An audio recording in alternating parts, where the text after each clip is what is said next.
You're listening to the Pace Radio Network here at paceradio.net. The opinions of the individuals during this broadcast are their own and may not be the opinions of their group or other organizations they may be involved with. All medical advice during our broadcast is not a medical opinion and should be checked with your medical physician. Oh yeah, baby, that's lovely.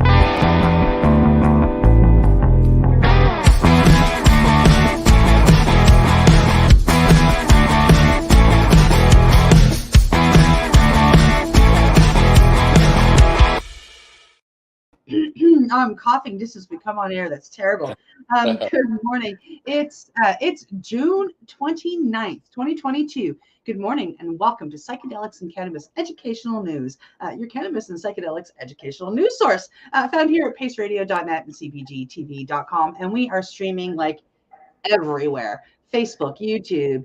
I mean, just search us out and you'll find us fairly easily. Good morning, Glenn. Good morning. How are you, Cindy? I'm doing pretty good. And how are you doing this morning in your 3,000 foot garage? That's really amazing. It's I'm in a huge garage. I'm doing great. I like this place. It's a kind of a bonus room for me. Yeah. I got a little tour of it before the show, and it's huge. Like, I mean, I was just kind of like, I can't even see the end of it. Yeah. Anybody who's a crafter like I am, like a larger crafter like I am, that, you know, like my garage is my shop. Yeah. Like, I mean, wow. I just converted it into a wood shop, so that's what I like, woodworking. Yeah, that's absolutely amazing. That's spectacular. It's nice to see that you're home, that you're getting settled in. You've got your own room you can go do the show from. It's a massive room. I'm just totally impressed with that. You know, it just came with the house, he said, you know. It did. It just came with the house. I didn't order it. Oh, well, that's fantastic. We have our 8 shows coming to you this morning. We have, of course, 5 before. 5, listen to me. I am going way back when. We have 4 before and 4 after the break. I haven't clicked buttons yet, so I'm doing it now while I'm talking. So we might as well get started with them. Hey, Glenn? Yes. Yeah, for sure. We are heading over to, first, we are heading over to Fortune magazine. Cannabis company once worth $19 billion is now, beleaguered that an analyst predicts its stock is heading to zero. Cannabis growth shares were under pressure for a second day as analysts questioned whether the Canadian cannabis grower could reduce its cash burn and turn around operations. Benchmark slashed its price target on the firm to zero. The stock has dropped 78% this year amid a broader sell-off in the increasingly competitive cannabis market. A little progress on federal legislation in the U.S., closing unchanged at 0.68 Monday. Its market capitalization has slumped from 25 billion Canadian, which is 19 billion US in 2021, to less than 400 million, leading to its expulsion from the S&P TSX Composite Index earlier this month. In a note Monday, cutting his price target to zero, benchmark analyst Mike Hickory said Canopy Growth's management was unlikely to be able to turn around performance. The firm, which acknowledged a going concern risk in its most recent annual report, may not be able to continue operations and meet its financial obligations, he wrote. The company's aggressive expansion into the U.S. could be a signal of desperation, given the U.S. market remains federally illegal, he said. The company didn't immediately respond to a request for comment Monday afternoon. Even if the U.S. were to legalize cannabis, it would be no savior for Canopy, which is burning cash despite multiple cost-cutting programs. CIBC Capital Markets analyst John Zamparo wrote in a separate note on Sunday. Zamparo trimmed his price target on the stock to 45 cents Canadian from 50 cents. Writing that its debt worries are no paranoia. And that's it. I'm scrolling down and it's done. Sounds like it's on the way out. Yeah, well, I mean, I closed the wrong story. Uh-oh. We're going to have to give me a minute. It's we've been watching the larger places, go through that in the Struggle last for while. years now. Yeah. Yeah, and it's just really because what's the second story, Glenn, so I can get it up? It's just really because Hemp can be. okay, I got her. It's they came in, and it's a bunch of people that are business people, not cannabis people, trying to do this, and that just doesn't work. I think they figured they had a captive market, and when people didn't respond the way they thought they would at the beginning, they had way overproduction. Yeah, and they can't keep up with it, and their product it doesn't have the heart and soul that the small guy does, like Redbeard or that place that you sent me to, Eco. These small places have the heart, and they have the ability. They all they do is small batch, and it's way better, as a lot of us have learned. I've now caught up to my mistake, and we are going to head into story number 2 from Hemp Today. Hemp can be substitute for polyethylene in packaging, Canadian study shows. Well, we've known that for a while. Packaging could be the first major application of hemp bioplastics, a new study from the Canadian research suggests. The research by a team at Western University, London, Ontario, replaced high-density polyethylene pellets used in conventional plastic with powder made from grinding up hemp stems. The material was fed directly into the manufacturing process currently used to produce packaging, with no special technology or processes added. That's a huge bonus. Wow. It's as simple as grinding up the stem, no wastage. Isn't that beautiful? Dry it and grind it. Yeah, we've been doing that for years. Demonstrates a new series of biocomposites, which can be fully sourced from renewable sources and has strong potential for biodegradation in the environment, according to the study, which is published in the Journal of Polymer Science. It works great. Tests show that strength and malleability of hemp-based material do not meet benchmarks in conventional plastics. It's nonetheless stronger and more malleable than other plant-based materials, and of significant quality for many applications. And when it comes to packaging, plastic replaces things like metal and glass. Those are heavy and expensive. Elizabeth Gilbert, a WU chemistry professor, who is an author of the paper, added to Canada's CBC.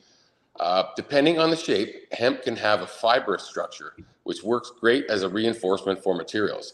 The plastics crisis, with recycling programs proving insufficient to resolve the problem of plastics refuse, compounded by a global microplastics pollution crisis, bio-hemp composites offer a planet-friendly alternative, the paper observes.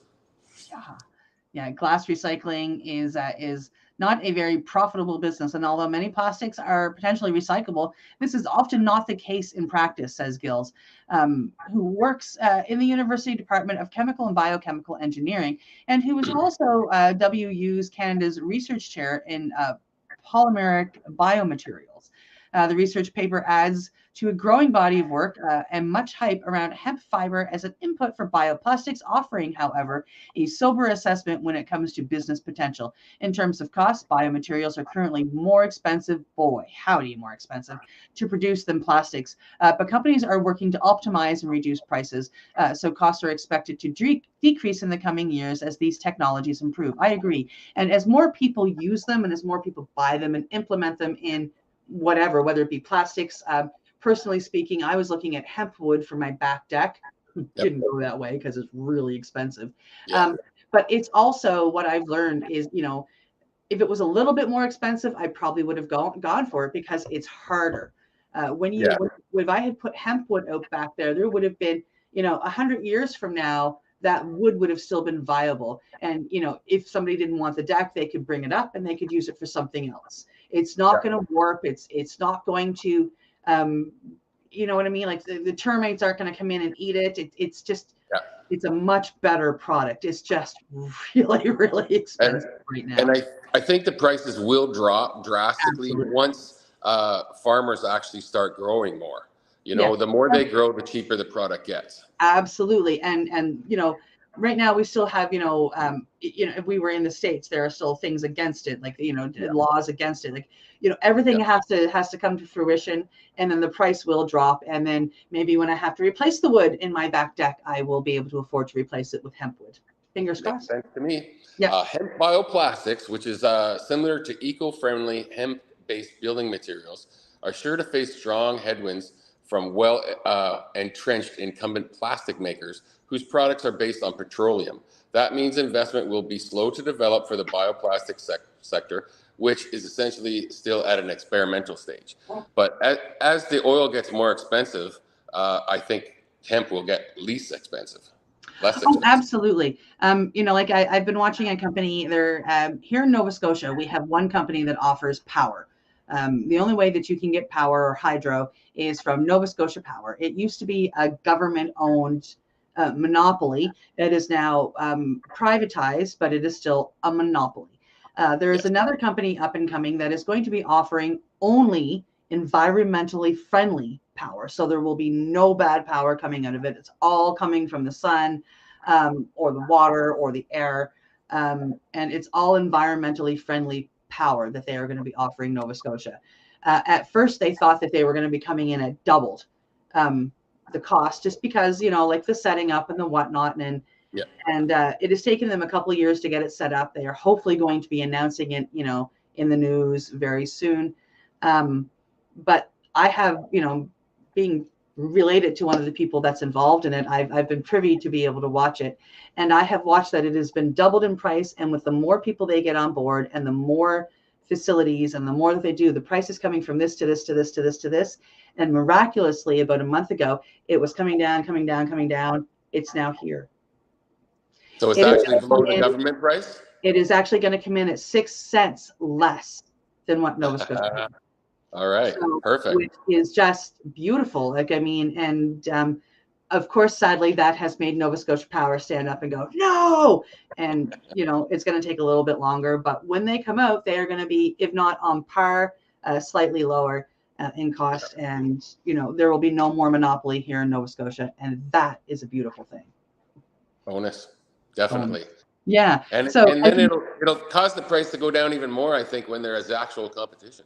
Absolutely. Absolutely. So Nova Scotia has been putting up with that for a long time. And I see all of these hemp products, hemp fuel or hemp wood or hemp plastics or hemp clothing. Eventually, it's all going to be much cheaper than what we are paying, out there right now. And that'll be a beautiful thing. I can't wait for cotton and paper and all of these things to finally get good competition. But I could go on for that for a while. So I'm going to shush now so we can actually get back to our stories. And we're heading to a story that actually the owner of the station said to us a couple of days ago. And he goes, "Here, Cindy, here's your first story." He said, because when I was out west for 420, I got to see him in person. He played at 420 on 420 in Thornton Park, Vancouver. And it is something that I will remember for the rest of my life as a cannabis user. I don't think anything could ever beat AFROMAN singing Because I Got High at 420 in the pouring rain on 420 at Thornton Park in Vancouver, BC. It was epic. Absolutely. And I missed that one. Yeah, it was something else. Unfortunately, AFROMAN has he tried to make a run for the border. So coming to us from hip hop, AFROMAN runs into trouble at Canadian border after agents catch him with cannabis. Nobody told him you can't cross the border with it. AFROMAN has run into some legal trouble while at the Canadian border, and it shouldn't come as no surprise that the issue involves cannabis. The Because I Got High rapper ran into a bit of a snafu when he was trying to cross the border back over to the United States on Tuesday, June 20th. At the U.S. Border Patrol, sources telling TMZ that AFROMAN and his crew were detained while trying to cross over the St. Louis River into upstate New York. When they entered the inspection zone, law enforcement officials discovered 10,000. Oh. So like he forgot to empty his pockets here. $10,000 worth of cash. Well, of course, and some marijuana lotion and gummies that AFROMAN told TMZ he forgot to hide. Oh boy. He's The honest. rapper He's was held. honest. Yeah, he forgot to hide it. Okay, no, what you should have said is I forgot to leave with somebody in Canada. Yeah. The rapper was held for 5 hours at the border and was fined $500 for the lotion, along with his DJ, who was fined $500 for the gummies. When asked for more details, Border Patrol spokesperson Mike Nazgada said, as a matter of policy under the Privacy Act of 1974, we are unable to discuss a traveler's inspection. That's ludicrous. $1,000 to go across with some lotion and gummies. Come on, man. I mean, yeah, they lost it, of course, right? I mean, if he was a Canadian citizen, you know, he would have he might have been fined probably more because they weren't famous, and of course they would have been detained for quite a while, and then they would be banned from the U.S. So, getting away with $1,000 for 2 people is pretty darn good. It's still ridiculous that they actually get any fine for it at all Oh, absolutely. for that. The latest legal issue comes after a number of Ohio sheriff's deputies announced in March they'd be suing AFROMAN for allegedly profiting off the raid they conducted on his home last summer. The Adams County Sheriff's Department ran up on AFROMAN's home in last August, where officers searched for illegal narcotics but failed to find anything. That's surprising. AFROMAN, who was in Chicago at the time of the raid, expressed confusion about why the incident had taken place and said he merely had some hemp and a vape pen on him. He thinks he was profiled for the music he makes, such as the 2001 Top 20 Billboard hit, Because I Get High. I'm not going to sing to you. AFROMAN filmed the entire raid via his security cameras, and in the months since the raid, he compiled the footage together to turn it into a music video called Will You Help Me Repair My Door? This has reportedly upset the Ohio Sheriff's deputies involved in the raid, and they believe AFROMAN to be profiting off their hard work. Okay, what hard work is that? Raiding the place that had nothing there? Yeah. It's kind of weird. It was a failed raid, and he has every right to use his own material. It's his cameras. They had no expectation to privacy raiding a place with video cameras, and I'm sure that he wasn't hiding the cameras. So they have zero expectation of privacy. Too bad. But I mean, this is going to be find anything illegal. Yeah, this is going to be interesting to follow in court. We should continue on with this story because I know you and I. According to the lawsuit obtained by TMZ, the deputies claim AFROMAN was not home at the time of the raid, but that his wife was, and that she was the one responsible for recording the search on her phone, so it wasn't cameras. Authorities additionally claim that they never gave the California rapper permission to use the footage recorded on his security cameras, so he did have cameras too. In turn, the police are suing for invasion of privacy and misappropriation of their likenesses, and are claiming the music videos caused them emotional distress, ridicule, humiliation, loss of reputation, and embarrassment, and I hope it did. Yes. I'm going to click. You go ahead and talk about that for a minute because, like, I mean, I know that you must have something to say. Well, it's insane to me. These police are saying that they're suffering distress and ridicule, humiliation, because they raided a home that didn't need to be raided. They found nothing. They did not arrest him, didn't charge him with anything according to this article. I'm not aware of any other articles yet, but I will be after this show. But this article doesn't say anything about charges against him. And it's his own security footage. They're the ones who entered his home. He owns that footage. They don't. Yeah, security cameras were in the beginning. It's not like his wife was hiding around a corner. She was. So they all knew what was going on. And embarrassment. Imagine being raided for something that you don't have. That's I hope he sues the police department for embarrassing him. I really do. Me too. They humiliated him. They embarrassed him. He suffers ridicule by them now, claiming that they're getting ridiculed by other people. This is ludicrous. Insanity. I see it every day down there in the States, and it's getting worse. But yeah, I mean, like, they're going after AFROMAN, and he's got a team of lawyers. And so I truly hope that, and I can't wait. I hope that you and I get to report on what happens with all this, because it's just, stupidity on a grand scale. Yes. Yeah. We are heading over to our last story before the break, coming to us from Marijuana Moment. Wisconsin GOP senators defeat cannabis legislation amendment led by top Democrats. The Wisconsin Senate had rejected 2 amendments to a budget bill that would have legalized cannabis, putting lawmakers on record about the popular voter-supported policy. If the voters support it and they vote it down, vote them out.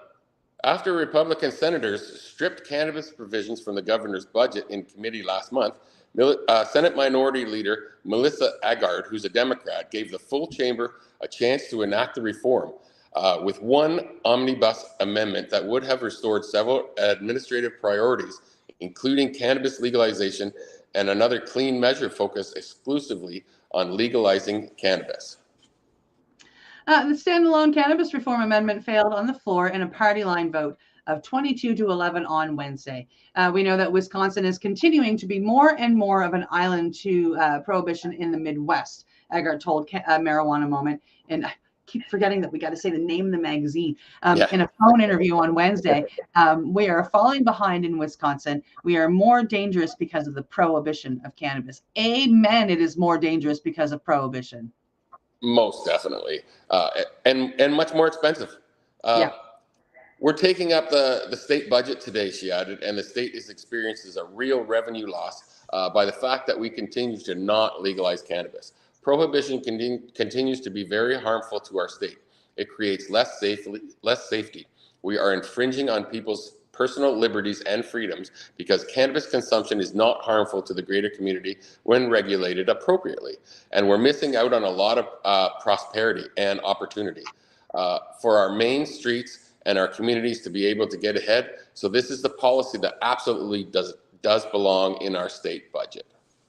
Notably, no Republicans spoke against the amendment on the floor prior to voting against it.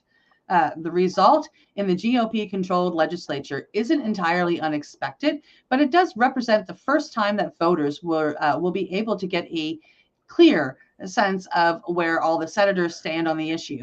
Agard, who also spoke of Marijuana Moment last month about the challenges of advancing cannabis reform amid the GOP opposition, said that it's so important that people reach out to their elected officials and share with them why a no vote when it comes to a cannabis policy is in Wisconsin's harmful. Policy in Wisconsin is harmful. Sorry, I had some stuff on my screen that kind of hid that IS, and how that impacts them personally. Marijuana. Oh, sorry. Sorry, my bad. Marijuana Moment is tracking more than 1,000 cannabis, psychedelics, and drug policy bills in state legislature and Congress this year. And I hope we hear all about them. Yeah. I just, something that would fix a lot of this stuff is for the federal American government to get off their patooties and to finally do what they should have done years ago, way before Canada did it. They should have been leading us. They're known as, that's what they were known about. They got to get off their tookuses and finally make this legal, or they gotta, because that would just solve all of these issues right across the United States. A lot of this has to do with Republicans demonizing this for decades and decades and decades. Yeah. And they still do to some extent, as we just saw. The majority of Wisconsin people want this, but the GOP doesn't want this. I don't understand, because majority should rule. Yeah, I see. There's a lot of people that I find even people that believe in cannabis they're still spouting reefer madness. I find it disheartening, because this particular medicine can help so many people. And, I'm not talking about recreationally. It is a much safer recreational drug than booze or any of the street drugs that are out there. So, don't we want our people to be happy and safer? If we look at it at a purely recreational side, I know I do. Yeah, I've known a lot of drinkers, and I've known a lot of cannabis smokers. And by and large, I will hang with the cannabis smokers every time. The crowd's much safer, much pleasanter, more loving, more inclusive. Yeah. And there's no I've never been to a party where there was no booze, just cannabis, and there was a fight. Not once, ever. I've seen arguments, but not a fight. Yeah, of course. There's always going to be People arguments. argue, You don't agree. and then they'll go their separate ways and go Yep. smoke a joint and calm down. Yep. And most of the time, they'll smoke a joint with the other person they're arguing with. A lot of the times, yeah. Sometimes not. So, I mean, I can't say that 100% of the time we're always loving, because we are human too. Yes. But we're not going to take it to blows. Like it's all about, we have an argument. I'm going to go over here and smoke a joint. You go effing that way. And that's it. Like, you know, so yeah, but booze, like, I mean, if you decide that if somebody steps on your foot, next thing you know, you're in a fist fight when you're so drunk. Yeah. So yeah, it's even if we just look at the recreational side, which I usually never do, it's a much safer, you know, party substance than booze or Coke or.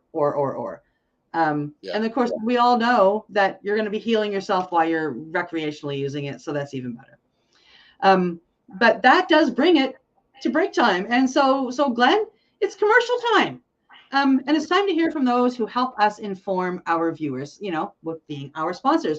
You are watching Psychedelics and Cannabis educational news found here at paceradio.net, cbgtv.com. Just to let you know, we have an extra little commercial being thrown in there about a festival, cannabis festival. It is basically, from what I can understand, and I've looked pretty hard, the Maritimes only cannabis festival. So we're going to hear a little commercial on them, and then we'll head into commercial break. You have just under 4 or just over 4 minutes if you need to run and use the washroom, folks. We'll be right back. Is 420 camping your thing?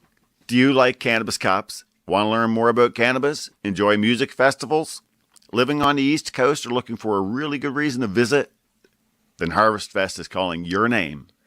Join us the weekend of July 14th to 16th at Fox Mountain Camping Park in the Annapolis Valley, Nova Scotia, to meet like-minded people, have your cannabis questions answered, listen to great bands, and have a blast. Service lots available and camping is included in festival admission. $60 for the weekend or $30 for Friday and $40 for Saturday. Food trucks, hot showers, flush toilets, and accessible washrooms. Rolling contest sponsored by Canadian Lumber Limited, with chances to win a case of rolling papers and more throughout the weekend. For info about attending or vending, email chair@mumm.ca. Hope to see you there. You're listening to the Pace Radio Network here at paceradio.net.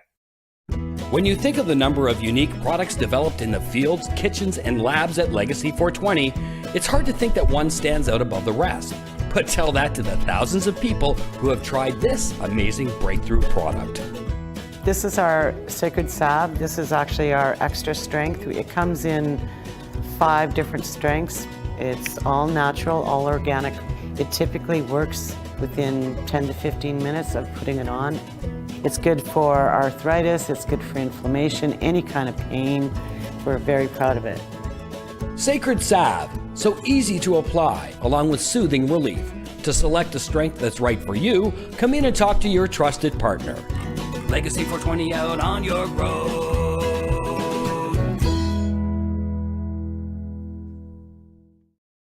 Pace Radio Network, by patients, for patients, and for those who want to know. Enjoy the buzz of legalization with Campbellford Lifestyle Shop. From lights to plant nutrients, books, consumption accessories, and more. We've got all your basics to grow or consume cannabis. Visit our info center or take a look at our piercing services and body jewelry, now available in-store through Campbellford Lifestyle Shop. 17 Bridge Street West, Campbellford.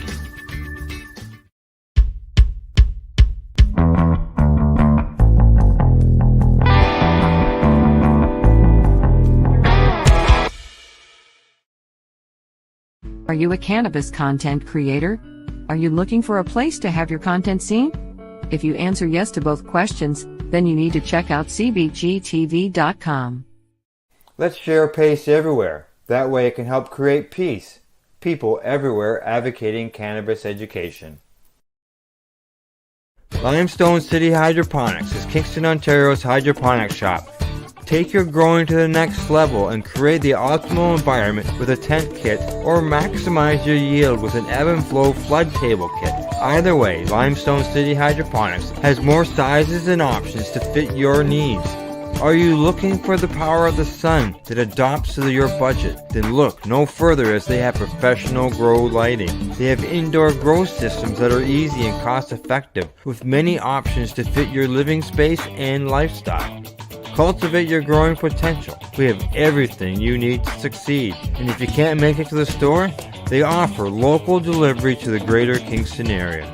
Remember, when you're looking for experts to help you grow, then look no further than the locally owned Limestone City Hydroponics, 105 Sunderland Drive in Kingston, Ontario. Call them at 613-548-0420.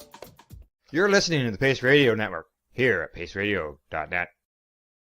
Ooh, I didn't have my lines out. Welcome back to Psychedelics and Cannabis Educational News. And we're going to get started on the second half of this. We are coming to you live from paceradio.net and cbgtv.com. I pretty much have it memorized now, but do I still need to have this silly piece of paper here? I don't know why. Weird little person I am. Yeah, so we're back. We might as well head right into the last 4 stories, eh? Sounds good to me. We got 4 to go. Well, he says. Glenn is such an agreeable person. We are heading over to Politico. Oregon Secretary of State resigns over lucrative weed contract. Embattled Oregon Secretary of State, Shemia Fagan, is resigning over her acceptance of a $10,000 per month contract with a cannabis company at the time when her office is auditing the state's cannabis program. Fagan's resignation is effective May 8th. Deputy Secretary of State Cheryl Myers will take over the post until a successor is appointed by Democratic Governor Tina Kotek. I think she probably should have resigned before she accepted that. Well, yeah, like this is a month old, right? So yeah, she was, but this is written. Okay, so yeah, this is written on May 2nd, and January, February, March, April, May 2nd. So yeah, like this was written 4 days before her resignation, right? Yep. Fagan has come under fire after Willamette Week broke the news about her contract with Verde Holdings, an affiliate of a cannabis chain La Mata, or Mota. Last week, the Democrat former state lawmaker was elected to the statewide post in 2020. The contract was more lucrative than her annual $77,000 a year salary. It also included additional bonuses of $30,000 for each license Fagan helped the affiliate of La Mota obtain outside the states of Oregon and New Mexico. On Monday, Fagan announced that she was canceling her contract with the cannabis company. Why? But she faced a looming ethics investigation and calls for her resignation from Republican lawmakers. Fagan is the state's chief election officer. While I'm confident that the ethics investigation will show that I followed the state's legal and ethical guidelines in trying to make ends meet for my family, it is clear that my actions have become a distraction from the important and critical work of the Secretary of State's office, Fagan said in a statement. Protecting our state's democracy and ensuring faith in our elected leaders, these are the reasons I ran for office. They are also the reasons I will be submitting my resignation today. So she resigned from both. Yep, and Oregon will have local elections in May. That's crazy, and but she's to make ends meet for my family. She made $77,000 a year. Yeah, and she signed a contract for $120,000 from them, but she signed a contract. Yeah, she signed the $120,000 contract so she could help make ends meet, because apparently $77,000 a year wasn't enough to live on. And something just totally besides the point, shouldn't that tell her that maybe giving her the people who are disabled, $10,000 a year to live on is kind of gross if she can't make it on 77? Yeah, it's very hard for those people to do that on 77,000. I tell you, she must have been eating no name craft dinner every day. Excuse me. I do not have empathy for her in that situation at all. I have Nope. empathy for her constituents who are living on $10,000 a year with a freaking smile on their face and still not doing something illegal. That's who I have empathy for. But we can't get me going on that, because then there's another thing that'll be going on all day. And the next story is well, it's not really happier, but for me, it's something that caught my eye because I'm very much into the psychedelic medicine. And last week there was a conference going on down in the States. So we are heading over to Bloomberg to learn about the largest psychedelics gathering shows the industry's ongoing struggle. As a man in a red and white mushroom cap rapped a musical ditty inciting people to take off their shirts outside Denver, Colorado's convention center last week, more than 11,000 people converged at the event in search of something more meaningful: how to make a living in the nascent industry of psychedelic drugs. Psychedelic Science 2023 wasn't quite Woodstock, but it came close. Dance parties, DJs, sound baths, and dozens of occasions of revelry were scheduled alongside serious talks on neuroscience, therapy protocols, and indigenous plant medicines.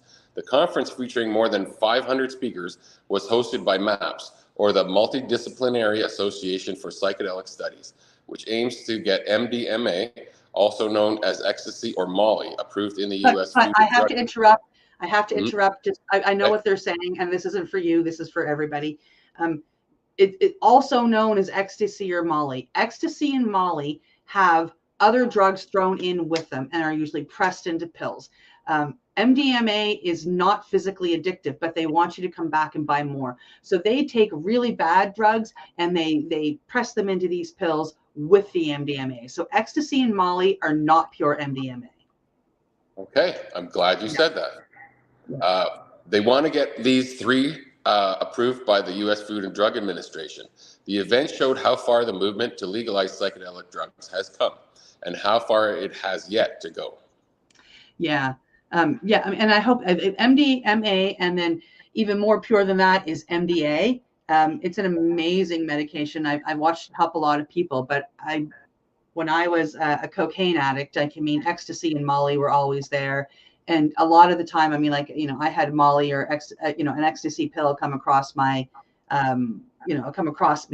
that had heroin pressed in with it. So, that can be really scary. So always make sure you get the right stuff and that it's pure. So make sure you go to the right sources. While MAPS and other companies struggle through expensive clinical trials seeking regulatory approval of medicines like psilocybin, ayahuasca, and ibogaine for specific problems like depression, PTSD, CPTSD, or headaches. Popular use is also growing. Colorado recently decriminalized psychedelics. Some advocates are concerned that if widespread use gets ahead of policies for things like trained therapists and licensed cultivation, psychedelics will fail, either through a legal crackdown like those in the 60s, or through expensive big pharma style medicines that only the wealthy can afford. Or worse yet, as with cannabis, the underground market may take over, leaving psychedelic entrepreneurs with few. I'm sorry, I'm staggering on that, because, or worse yet, the underground. The underground market, the legacy market is where it all started. We wouldn't be having these discussions. We wouldn't be having this news show if it wasn't for the underground market. We wouldn't have legal cannabis if it wasn't for the underground market. So Bloomberg, I don't like the way you put this, and I'm going to change it. Or better yet, as with cannabis, the underground market may take over, and that will be a great thing, leaving psychedelic entrepreneurs with few legal ways to have themselves absolutely torn down by the government. At one fireside chat, MAPS founder Rick Doblin and one of the industry's biggest investors, Christian Engemeyer, tackled some of the industry's most difficult topics about how to balance business challenges against the ideal of widely distributed drugs for all. Engelmeyer has a fund, Aprion Investment Group, and started Compass Pathways and ADA Life Sciences, two publicly traded companies that take a biotech approach to psychedelics. As more than a handful of attendees lay shoeless on their backs, watching the colors on the stage backdrop instead of the speakers, Angermeyer rejected Dobbins' suggestion that he make Atari or Compass into public benefit corporations, like MAPS, business models that try to balance the public good against the aim of simply making profits. Drug development is so costly. Look at cancer drugs, Angermeyer explained. Indeed, MAPS, which relies heavily on donations, has struggled to raise funds needed to see MDMA through final clinical trials. Last week, it announced a $5 million immediate infusion from a hedge fund billionaire, Steve Cohen's foundation. And at a keynote talk on the conference first day, Tom Shoes, founder Blake McCoskey, said he would give MAPS some of the $100 million donation he has planned for the psychedelic space. After his talk, Angermeyer shared more hopeful thoughts about the financial prospects for psychedelics. Despite the big pharma-like model needed to finance their development, he said psychedelics have the potential to grow more quickly than traditional antidepressants or anti-anxiety medications once they're approved by regulators. I've never met anyone who's been helped by psychedelics who hasn't become an advocate for them, Angermeyer told me. Big Pharma is completely underestimating that bottom-up drive. And it was the same with cannabis. When people are trying these natural plant-based medications and they work, they want soapboxes. They want them so bad, they will scrounge around for the wood and the nails and they will build them themselves, and they will get up and they will scream what these medicines have done for them. And, you know, I know that you have, that's why we do this news program. I have, it's, you know, why we do this news program, why I have other podcasts, because I want to share the difference that it's made for me. 5 years ago, everybody that met me hated me because I was so angry, so angry. And it came out of my pores, and psychedelics is helping me change that for the better.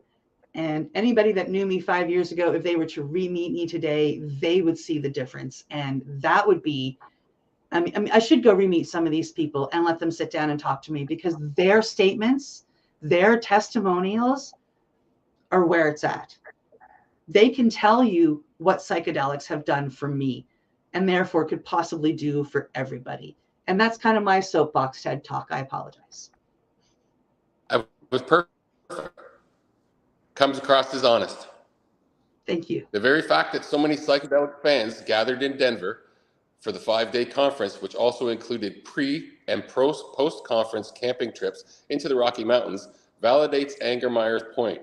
But the lack of solutions to make psychedelics into a viable industry with profits and jobs persists.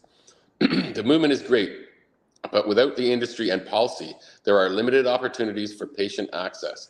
MAP's Chief Financial Officer, Andrew Mo Septimus, told me in a conversation at the conference. Yeah. Much of the research into psychedelic effects on the brain is currently being done at universities rather than at companies. And much of it is also funded by the National Institute of Mental Health, the U.S. federal agency with a $2 billion annual budget. The NIMH director, Joshua Gordon, who also spoke at the conference, said the agency will continue to use a considerable portion of those taxpayer funds to reach psychedelic drugs to research psychedelic medicines in search of solutions to mental health ailments. One hopeful subsector for jobs is therapy. Many of the conference attendees are therapists being trained in psychedelic assisted therapy, but they as yet don't have a regulatory body to standardize training or states in which it would be legal for them to practice. Companies have tried to be mavericks and failed, such as Field Trip Health, with a chain of ketamine clinics that plan to add new substances like psilocybin as they became legal, and Synthesis Institute, a retreat in the Netherlands with similar aims. I just want to add that, a lot of therapists, I know, like my psychiatrist is looking at getting trained as well to deal with psilocybin-based therapy. But she also knows that if she does, she's going to have to cut patients because she doesn't have time to give psilocybin-based therapy to everybody and her talk therapy. To give somebody one psilocybin-based therapy, like one dose, it's going to take 6 to 8 hours. And then you have to be available for 24 hours to take a phone call at any time of day, at least 24 hours of doing that, if not 48. And a psychiatrist, a psychologist, a therapist that is used to giving each patient an hour to an hour and a half So they have that large of a patient base, doesn't have the time for it. I think what would be, in my personal opinion, so this is just, in my personal opinion, if we could train people such as myself who work in psychedelics to give that base. So the psychiatrist or psychologist or therapist says, you know what, you should go over here and talk to Cindy. She's going to take you through it, and we're going to have you booked for the first thing the next morning for talk therapy. So I will see you the day before and the day after, and I will call Cindy during it while you're there. That leaves the trained therapist to be able to do their job and work with more people, and give another job into this whole world for somebody that knows psychedelics and been working with them for a much longer time than, say, a psychiatrist who's never been in agreement but will go take a 2-week course, and now they think that they're trained to give mushrooms. Yeah, kind of like a midwife. That's a pretty cool idea. Yeah, that's just my opinion, how I see that things should go on. My psychiatrist, honestly, like I said, she wants to go take the course, but she also knows that she needs somebody else to actually give the mushrooms because she just doesn't have the time. Makes sense. Yeah. Yeah. Okay, are you on or am I on? I can't remember. Come on, darling. Even as psychedelic drugs struggle to get the scientific bona fides and policies they need to become self-sustaining industry, artificial intelligence may add to those challenges. The industry's ideal business model is psychedelic-assisted therapy, which involves trained professionals who oversee hours-long hallucinogenic trips for safety. The guides then help the user in. So you would be like a guide. Yes. That's cool. I like that idea. We call people that set, trip setters. Okay. Yeah. The guides or the trip setters would then help the user integrate their experience, making the most of their mind's malleable state to help them overcome depression or other mental ailments. The labor-intensive practice is seen as threatening to make psychedelics cost prohibitive, leading to increasing talk that AI can help. Does a human need to do all the follow-up calls, or could you have an AI that checks more often? I don't like the AI idea. I like your idea much better than that. Angermeyer said adding that AI wouldn't necessarily replace humans, just supplement them. It's not an either or. Yeah. As a person who's gone through trips, I don't think I want a computer calling me 6 hours later, even if they have like a nice voice. I want a human calling me that I can say, hi, I'm doing okay. How are you? Yeah. And having someone, I'd like someone who's been through the experience to do it. Yeah. Yeah, absolutely. Absolutely. I would love to talk about this more, but I babbled in the middle of that and I really shouldn't have. So I've got to rush us off to the next story, sadly. We're heading over to military.com. Research on psychedelics, cannabis as an alternative treatment for vets advancing in Congress, which is awesome. Psychedelic drugs and cannabis could be evaluated as treatments for post-traumatic stress disorder and other conditions affecting veterans under bills advancing through Congress. The version of the annual defense policy bill approved by the House Armed Services Committee last week would require the Pentagon to conduct a clinical trial on treating service members with PTSD, traumatic brain injury, and chronic traumatic encephalopathy with drugs including MDMA, commonly called ecstasy, and psilocybin, the psychedelic compound found in magic mushrooms. And as we know, MDMA is not the same as ecstasy. Yeah.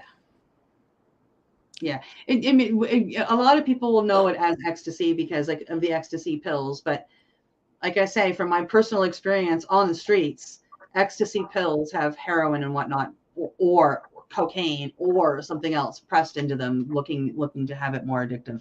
The defense bill, called the National Defense Authorization Act, or the NDAA, would also require the Pentagon and the Department of Veterans Affairs to study the effects of cannabis use in service members and veterans with PTSD, depression, anxiety, or chronic pain. Meanwhile, the Senate Appropriations Committee is using its annual VA spending bill to encourage but not require the VA to help with privately funded research on the use of psychedelics to treat PTSD and depression. Including the measures in the must-pass bills signals a growing interest from both parties in finding alternative treatments for conditions that have been seen as signature injuries in the 9/11 era wars. But the bills still have several hurdles to overcome before passing into law, including continued skepticism in the wider GOP conference about legislation that could lead to easing restrictions on currently illegal substances. The cannabis and psychedelic provisions in the NDAA were added to the bill with no debate last week as part of the bipartisan vote to add a package of amendments considered non-controversial to the bill. Both were sponsored by Republicans, and Representative Nancy Mace of South Carolina proposing the cannabis amendment, and the Navy SEAL veteran Representative Morgan Luttrell of Texas proposing the psychedelics one. I'm going to skip down a paragraph. I can honestly stand in front of you all and the American public and say I was reborn, Literal said. This changed my life. It saved my marriage. It is one of the greatest things that has ever happened to me. Wow. And that's speaking about, honestly, you know, he was involved in what I did first, the Ibogaine and the DMT treatment. And that is what he spoke of. It changed his life. It saved his marriage. It's one of the greatest things that has ever happened to me. And I agree with you. This is quite a long, like a longer article. Oh my goodness, that word totally escaped me. And we have one more article to go and read. So I'm gonna invite everybody to read it. It is quite interesting, and that paragraph really got me. It's one of the best things I've ever done for myself. I can't count how many times I said that when I came back from my first Iboga DMT. You know, and I say that about every new one I go try. You know, I'm so glad I did this for myself. Cambo, I believe what I said was that was the best thing I've ever done for myself, because it was absolutely horrible, but I'm going to go do it all again. Because it, you know, the benefits that come out of it are unbelievable. Yeah. And everybody can find that at military.com. Oh, thank you for adding that. I appreciate that, Glenn. Yeah, because I forgot to say that. We're heading to our last story. We have a few minutes to get this out. Coming to us from Rolling Stone. Beyond psilocybin, 4 psychedelic compounds under the research microscope. Sorry, I had a huge pop-up there I couldn't get rid of without moving my camera. Yeah, I'm playing with them now too. Psilocybin, the main psychedelic compound in magic mushrooms, is the most famous and best studied psychedelic substance. But beyond psilocybin, there are many other psychedelic compounds, some naturally occurring, some made in labs. Scientists, mental health professionals, and individual psychonauts are exploring these alternate psychedelics for their psychological benefits, and investors are betting billions on their revenue-generating potential. Acid, ecstasy, toad, I don't know toad, and peyote. DMT, DMT, it comes from toad. I didn't know that word. That's new to me. Yeah. LSD, MDMA, DMT, and mescaline are the main non-psilocybin psychedelics being studied for their therapeutic potential. Let's break them down one at a time. There we go. LSD, also known as acid. LSD is probably the best known and most infamous psychedelic substance besides mushrooms. First synthesized by Swiss scientist Albert Hofmann. Yay, we love Albert. In 1938, LSD is derived from ergot, a fungus, by the way. It's extracted in a lab. We're about to learn that it is a fungus that infects grain. So it is a mushroom. LSD has played a pivotal role in American history, from the discovery of serotonin neurotransmitter symptoms, the CIA's MK Ultra experiments, and Ken Casey's acid tests, to its enthusiastic adoption by the psychology department of Harvard, and the birth of psychedelic music, the psychedelic music scene.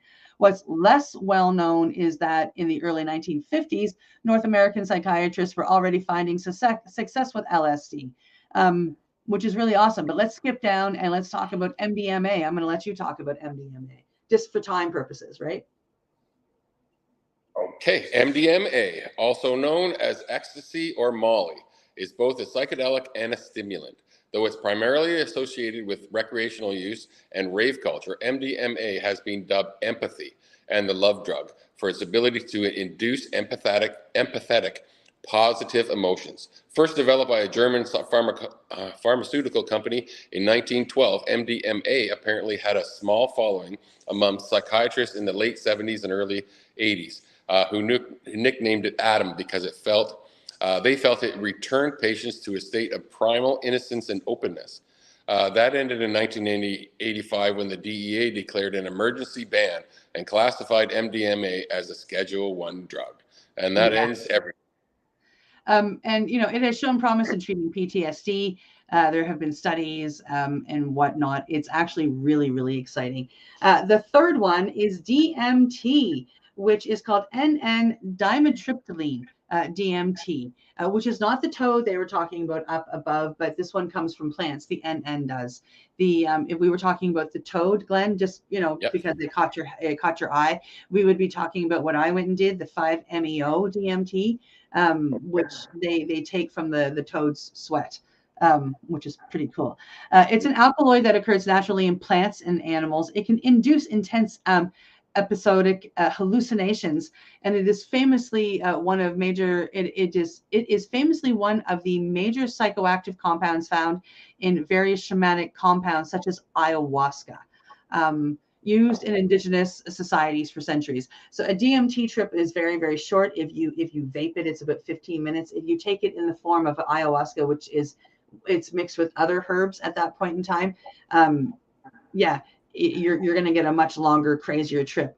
It was banned in the US since 2011, so it's only newly banned. DMT has been dubbed the God molecule, which is the 5-MeO. A similar compound, which is the 5-MeO DMT, is found in the venom of the Sonora toad.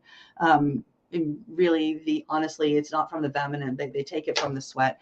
Sadly, the species is now threatened in New Mexico because of toad poaching brought about by increasing interest in trying DMT. And there's a public service announcement: don't lick the toads. Or if you really want to get healed, lick the toads. And just to tell you a little bit about DMT, it's very brief when you vape it.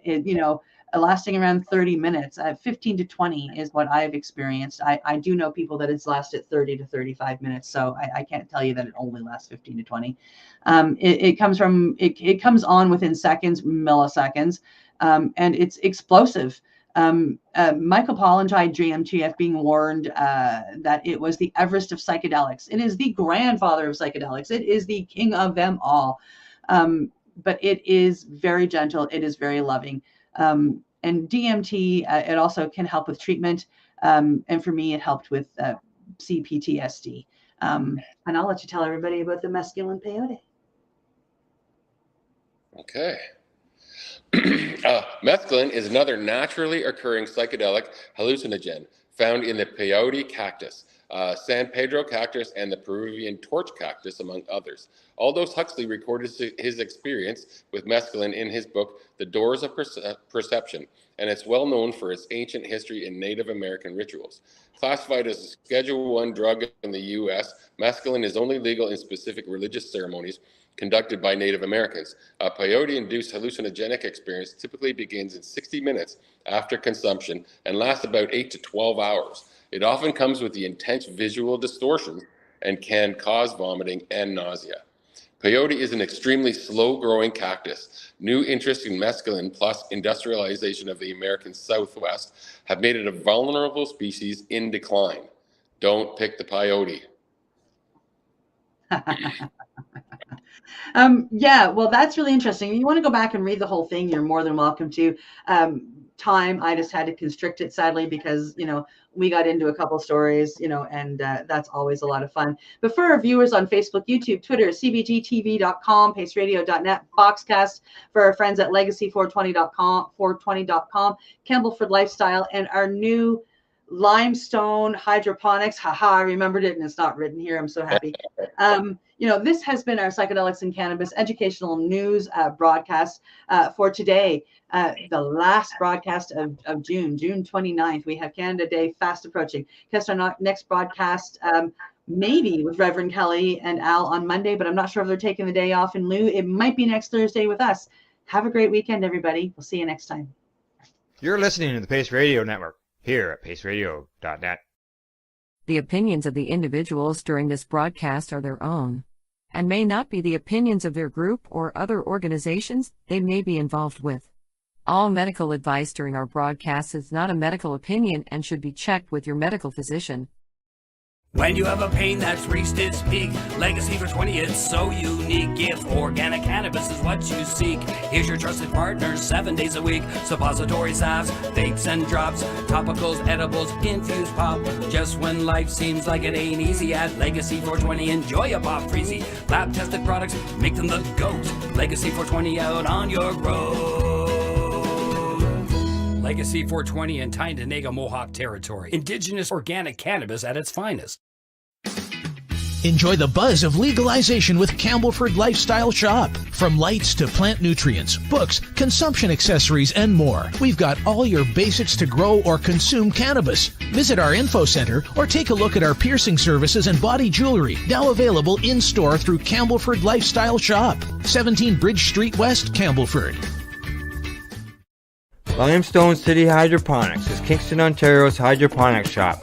Take your growing to the next level and create the optimal environment with a tent kit, or maximize your yield with an ebb and flow flood table kit.